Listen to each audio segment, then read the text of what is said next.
Dalam video kali ini, kita akan bahas latihan dengan bare hands, boxing gloves, dan MMA gloves. Sangat berguna bagi kita untuk tahu cara latihan dalam 3 hal tadi. Tapi penting untuk mengetahui konteks, keunggulan, kekurangan, dan risikonya masing-masing. Pertama, yuk kita ngomongin latihan dengan bare hands. Berantem dengan tangan kosong adalah mode bertarung yang paling mentah dan natural bagi manusia.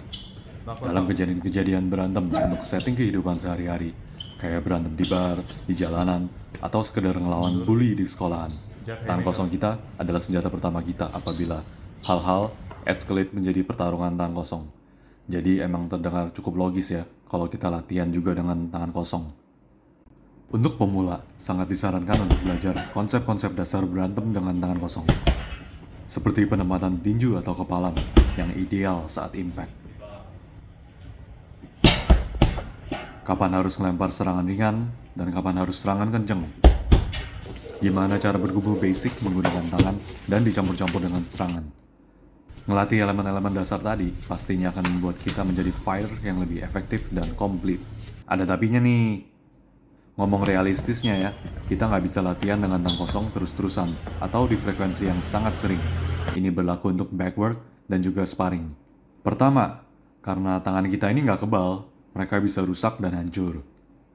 Tulang-tulang kecil di tangan kita bisa retak gara-gara pukulan yang mendarat di tempat yang salah dan waktu yang salah. Ini bisa karena penempatan tinju yang jelek, teknik jelek, kondisi medis, atau murni apes aja. Dan bisa juga kombinasi semuanya tadi. Dan memang secara realistis, kita kan nggak bisa selalu mendaratkan semua pukulan kita dengan sempurna ketika bertarung, terutama serangan-serangan power kita. Maka itu ketika berantem dengan bare hands, kita harus mukul dengan lebih hati-hati atau lebih konservatif istilahnya. Ketika barehanded, kulit bisa ngupas dan kadang terinfeksi. Jika kita kena infeksi, kita jadi nggak bisa latihan deh. Ya meski kita bisa menguatkan tangan kita ya sampai ke tahap tertentu, tetap aja untuk mayoritas manusia ada batas-batas yang jelas. Tetap ada risiko cedera akut serta juga cedera kronis atau wear and tear. Kalau kita cedera atau terinfeksi, kita kan jadi terpaksa harus latihannya stop ya sementara. Dan ini tentunya akan memperlambat progres kita. Alasan kedua yang terpenting adalah susahnya mendapatkan sparring yang realistis, serta aman dan juga efektif saat bare hands. Ya bisa sih, sparring bare hands bisa jadi alat untuk nge-expose lubang-lubang dalam teknik kita. Sekaligus juga menjadi persiapan psikologis untuk pertarungan di jalanan, di mana kemungkinan besar nonjoknya bakal bare hands. Tapi tetap, sparring barehanded jangan dijadikan mode utama sparring kalian. Karena ada cara-cara lain yang lebih baik untuk sparring secara efektif dan mendapatkan skill dengan lebih cepat, seperti sparring dengan boxing gloves dan MMA gloves. Entah itu tujuannya untuk berantem MMA, self-defense, kickboxing, boxing, dan lain-lainnya. Kita akan bahas hal-hal tersebut dalam video ini, jadi mohon tonton terus sampai habis. Balik lagi nih ke bare hands. Sparring barehanded itu bisa, tapi harus dilakuin dengan super hati-hati, dengan cara yang sangat teknikal dan terkontrol, intensitas rendah, apalagi jika serangan kepala diperbolehkan. Dan kedua, partisipannya pun harus sudah punya defense yang lumayan ya, dan bisa ngontrol power mereka. Pukulan ke arah kepala bisa disubstitusi dengan tamparan atau slaps, atau dilakukan dengan kepalan yang dilemesin. Cukup nyentuh aja agak ringan, kayak ngejepret gitu deh. Apabila mungkin, Lebih baik tarik pukulannya sebelum mendarat. Atau bisa juga dengan nepok bagian bahu atau selangka lawan. Impact-nya di selangka itu udah cukup buat ngasih tahu kalau dia seolah-olah udah kena gebuk. Langkah-langkah keamanan ini dilakukan buat memperkecil kecelakaan, terkhususnya ketika bare hands. Untuk mukulin heavy back dengan tangan kosong, nggak perlu keseringan. Kalau perlu jarang-jarang aja dan mesti super hati-hati. Saat mukul dengan tangan kosong, bakal lebih aman jika kita pakai diagonal fist atau vertical fist. Maksimum power pukulan kita bakal berkurang sedikit, namun resiko cedera juga berkurang. Gue cantumin beberapa link yang video yang bagus ya, yang bisa ngejelasin kenapa yang gue omongin barusan. Mukul dengan bare hands bagus untuk rapiin hal-hal fundamental, tapi jangan sampai kita ngancurin tangan kita sendiri. Jangan lupa untuk menguatkan knuckles, sendi pergelangan tangan, ligamen tendon, dan kawan-kawan. Lakuin push up dengan kepalan, latihan grip strength dengan dumbbell atau alat-alat lainnya. Dengan menguatkan otot-otot kecil, jaringan penyambung, dan persendian, itu bakal ngebantu banget untuk mencegah cedera. Untuk heavy back-nya sendiri, nggak perlu isian yang terlalu keras ya. Karena bisa bahaya menyebabkan cedera kronis atau wear and tear yang terlalu berlebihan. Ingat lempar pukulan kalian secara hati-hati dan technical. Jangan langsung membabi buta. Eksperimen dengan footwork kalian. Ingat jangan sampai overtraining juga. Sekarang kita akan ngomongin latihan dengan boxing gloves. Menggunakan boxing gloves, kita dapat meningkatkan intensitas dan frekuensi sesi latihan kita. Statement ini berlaku untuk pad work, back work, dan juga sparring. Padding yang tebal dengan area coverage yang lebar memberikan perlindungan lebih untuk tangan, pergelangan, dan wajah kita ketika latihan. Tapi penting untuk diingat bahwa meski boxing gloves melindungi terhadap luka lebam, bonyok, dan sobek di muka, mereka nggak gitu ngelindungin otak kita dari shock atau goncangan akibat serangan yang mendarat di kepala. Jadi pas sparring, tetap kondisikan power kalian, kontrol powernya untuk pukulan-pukulan yang ke arah kepala.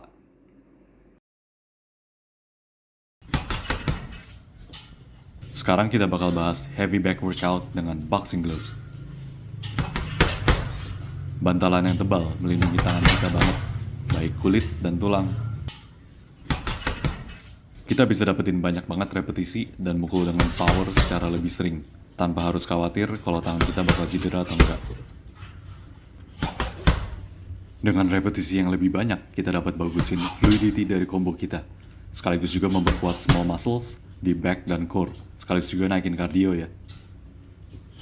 Kalau kalian pengen jadi atlet combat sports, sebagian besar heavy back workout kalian sebaiknya dilakukan pakai boxing gloves.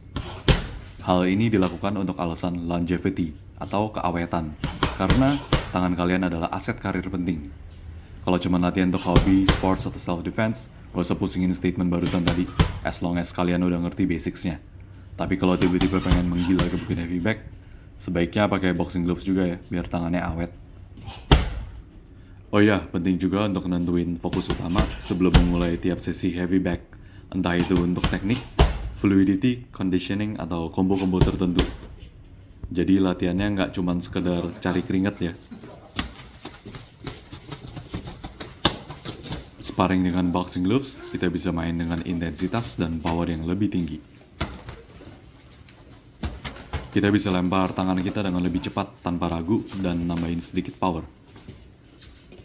Tambah powernya tapi jangan terlalu banyak ya, karena kayak yang gue jelasin tadi, kalau gebuk kenceng, shock ke otaknya tetap masuk. Jadi jangan kekencengan.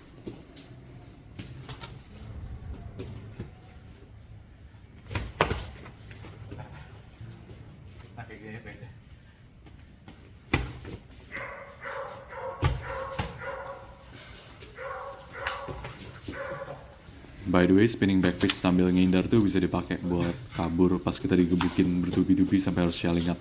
Tapi pas sparring hati-hati, jangan kencangan spinning back fist. Soalnya gerakan-gerakan yang muter gitu mendaratnya bakal tetap kenceng kalau udah terbang cepet. Biarpun kita udah tarik powernya pun ya. Pokoknya hati-hati dalam serangan muter-muter.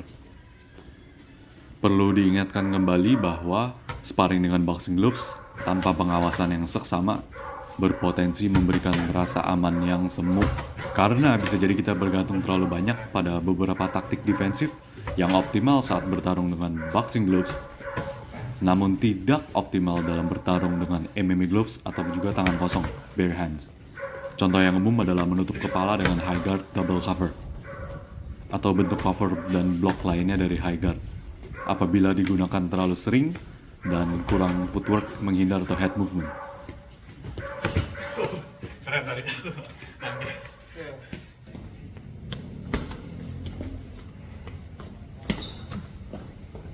Bantalan boxing gloves yang gede bikin pukulan susah nyelip, sementara dengan MMA gloves atau bare hands pukulan tuh lebih gampang nyelip.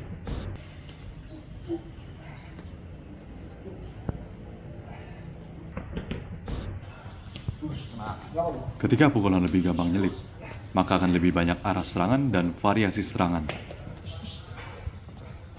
Parrying, head movement, dan evasive footwork bakal menjadi lebih penting dalam defense.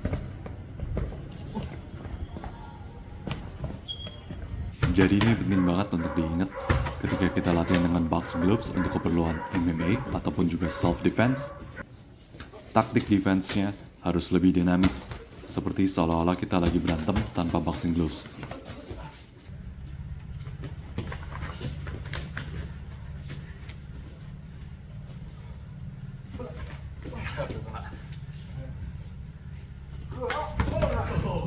Saya sudah baca.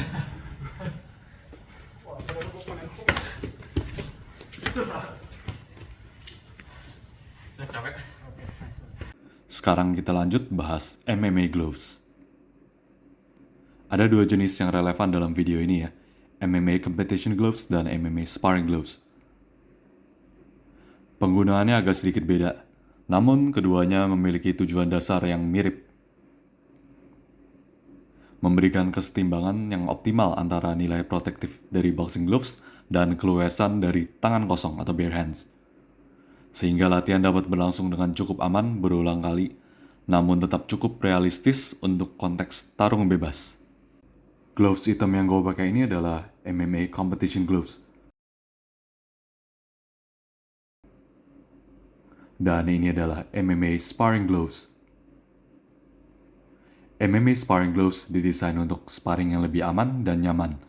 Bantalan depannya tebal dan dapat meredam shock dari pukulan. Gua sangat menyarankan kalian buat beli MMA sparring gloves kalau kalian ingin berkarir dalam MMA fighting. 10 tahun belakangan ini ada tren kalau beberapa camp MMA yang science-nya udah maju, itu lebih demen pakai MMA sparring gloves daripada boxing gloves untuk sesi sparring mereka. Ini ngomong secara general ya.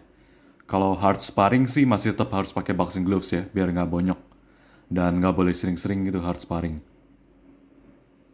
Sayangnya MMA sparring gloves itu lebih mahal dan lebih susah dicari. Terkhususnya di Indonesia masih susah. Karena pilihan model yang ada di pasar masih terbatas banget. Kalau kalian cuma hobbyist, beli competition gloves dulu sih. Nanti kalau ada duit lebih, baru beli sparring gloves. Soalnya MMA competition gloves bakal lebih multifungsi. Mereka lebih tahan lama juga, bisa dipakai buat heavy backwork dan juga sparring. Tapi untuk sparring, kita harus lebih hati-hati dan terkontrol ketika menggunakan MMA competition gloves.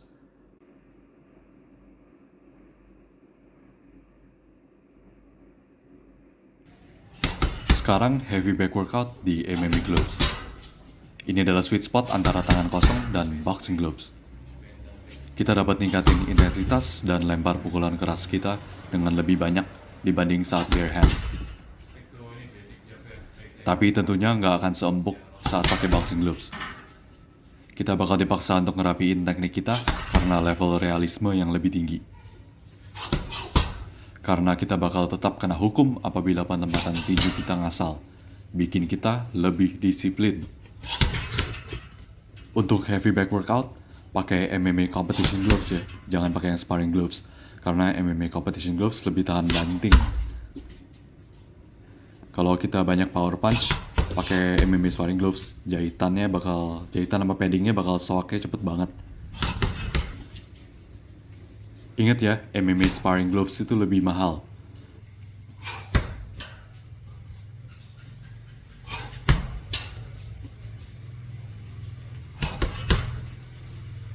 Coba campur-campurin umpan dan tipuan dalam sesi heavy back, dan juga probing, posting, dan trik-trik tangan lainnya yang akan berguna dalam bertarung.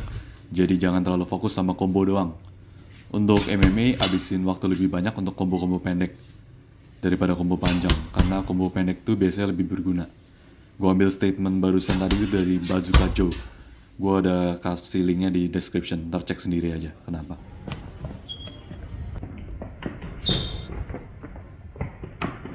Sparring pakai MMA gloves.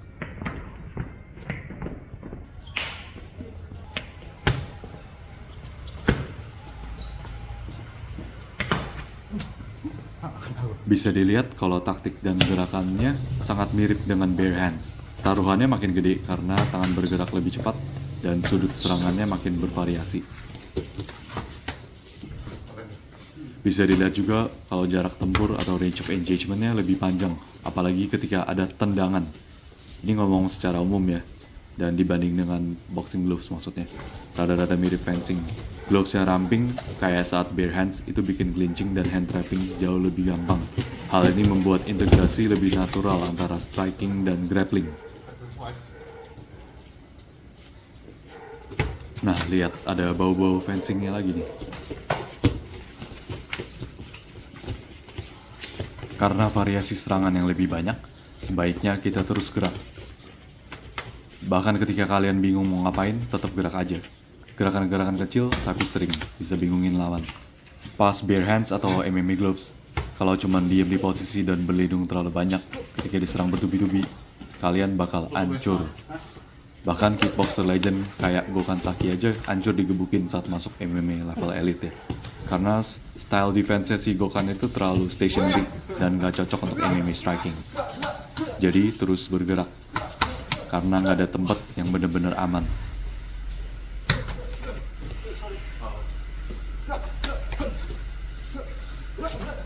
Pas sparring hati-hati juga ya sama accidental eye poke atau kecolok mata, karena di MMA gloves jarinya kebuka. Kalau kalian latihan untuk MMA gloves ataupun self defense, light sparring pakai MMA gloves itu metode terbaik untuk naikin skill, teknik, dan taktik menurut gue. Menurut opini gue, setelah mengamati perkembangan sains di combat sports selama lebih dari 10 tahun terakhir, hard sparring cukup dilakukan jarang-jarang aja. Dan pakai boxing gloves supaya nggak bonyok banget tuh muka. Hard sparring itu bisa bagus untuk melatih reaksi dan ketangguhan mental kita ketika dalam tegangan tinggi. Tapi kalau dilakuin keseringan, itu bisa numpuk kerusakan otak dan badan yang akumulatif. Terutama yang paling bahaya adalah bertambahnya resiko CTE. Injury kayak beginian nih yang merusak umur karir dan kesehatan jangka panjang orang-orang. Gua taruh beberapa literatur tentang CTE di description. BTW di video ini sesi sparring pertama gue setelah 10 tahun stop latihan martial arts. Berkarat banget, tapi ya udah buat seru-seruan sih. Bisa dilihat di sini gue cepet pegel dan capek. Dan ketika capek tuh teknik lu bakal hancur. Jadi conditioning jelek tuh bakal ganggu teknik sebenarnya. Makanya penting buat kita buat stay in shape ya, supaya latihan teknik tuh enak gitu. Kalau misalnya kita capek tuh teknik bakal hancur. Kondisi fisik yang baik itu bakal ngebantu kita dalam belajar teknik dengan lebih cepat ya, secara overall maksudnya.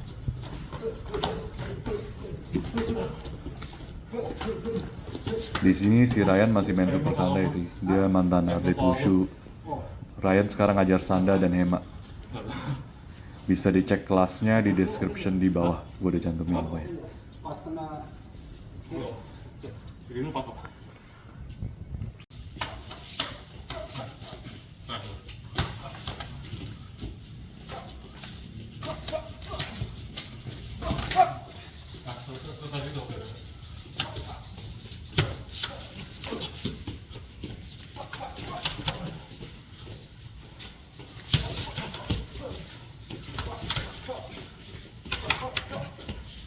Jadi untuk merangkum video kita kali ini, nomor 1, ketahuilah cara latihan dengan bare hands, boxing gloves, dan MMA gloves.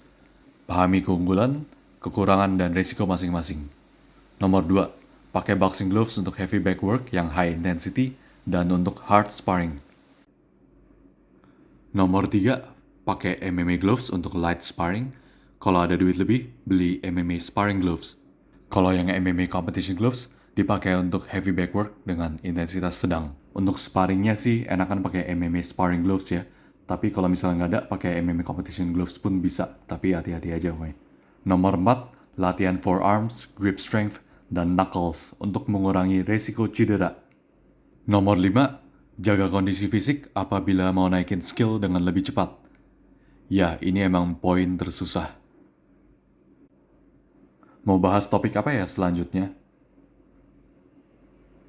Kalau kalian ada request, silakan komen di bawah. Terima kasih udah nonton.